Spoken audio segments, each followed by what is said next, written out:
अस्सलामुअलैकुम वरहमतुल्लाहि वबरकातुहू।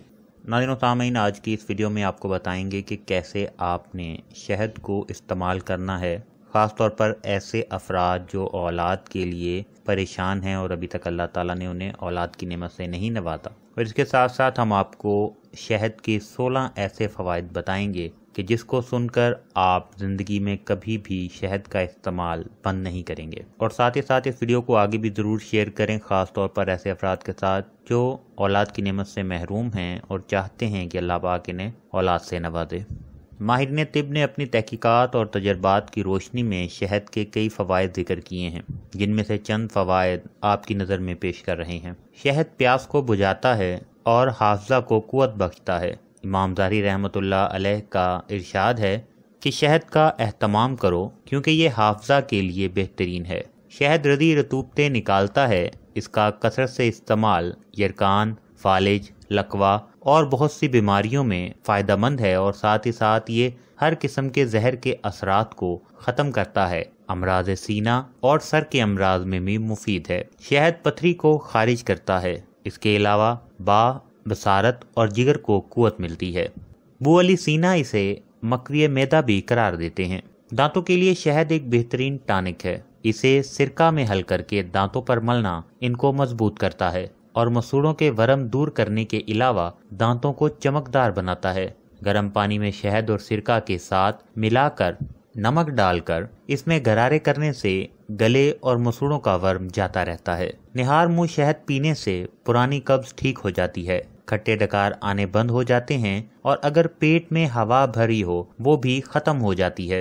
इत्तबाए कदीम ने अफ्यून, पोस्त, भंग और किसी भी किस्म के नशा को ज़ायल करने के लिए गर्म पानी में शहद मुफीद बताया है। इंसान बुढ़ापे में अमूमन 3 मसाइल का शिकार होता है: जिस्मानी कमजोरी, बलगम, जोड़ों का दर्द। कुदरत का करिश्मा है कि शहद के इस्तेमाल से ये तीनों मसाइल आसानी से हल हो जाते हैं। शहद में एंटीसेप्टिक खसूसियात होने की बिना पर जख्मों पर लगाना या जली हुई जिल्द पर लगाना निहायत मुफीद पाया गया है। चेहरे से महासे, फिंसियाँ दूर करने के लिए बहुत अच्छा इलाज समझा जाता है। शहद को इसहाल के अलावा ग़िज़ाई समेत फूड पॉइजनिंग में भी मुफीद करार दिया गया है। तालिबे इल्मों के लिए इंतहाई मुफीद बताया जाता है। ज़्यादा देर तक पढ़ सकने का बायस और इनकी याददाश्त के बेहतर रहने का ज़रिया है। दिल के मरीजों को इसे पीने के दौरान दौरे नहीं पड़ते।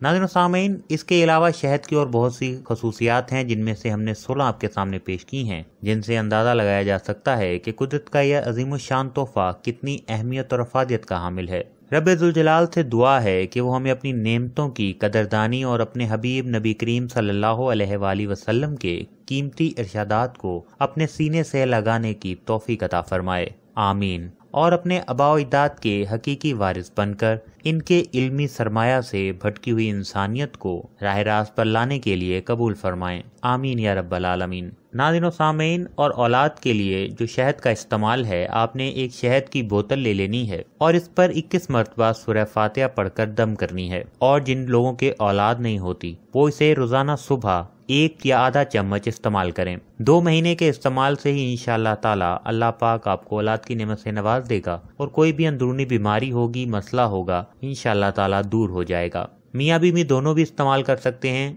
या दोनों में से कोई एक भी इस्तेमाल कर सकता है। इंशाअल्लाह ताला अल्लाह पाक आपको औलाद की नेमत से ज़रूर नवाज देंगे। जिसने भी ये दम किया हुआ शहद इस्तेमाल किया है, सूरह फातिहा को 21 मरतबा दम करके इस शहद को 2 महीने तक इस्तेमाल किया है, चाहे उंगली से चाट लें, चाहे आधी चम्मच इस्तेमाल करें या 1 चम्मच, जितनी आपको सही रहे और तबीयत को माफिक रहे आपने वही इस्तेमाल करनी है, लेकिन इस्तेमाल लाजमी करना है। इंशाअल्लाह ताला अल्लाह पाक आपको औलाद की नेमत से नवाज देंगे। इसके और भी बहुत से फ़वाइद हैं जो आपके साथ जिक्र किए हैं। उम्मीद है आप खुद भी करेंगे और इस वीडियो को आगे भी ज़रूर शेयर करेंगे। दुआओं में याद रखिएगा। अल्लाह पाक तमाम बे औलाद अफराद को औलाद की नेमत से नवाज दे। इजाज़त चाहते हैं। अल्लाह हाफ़िज़।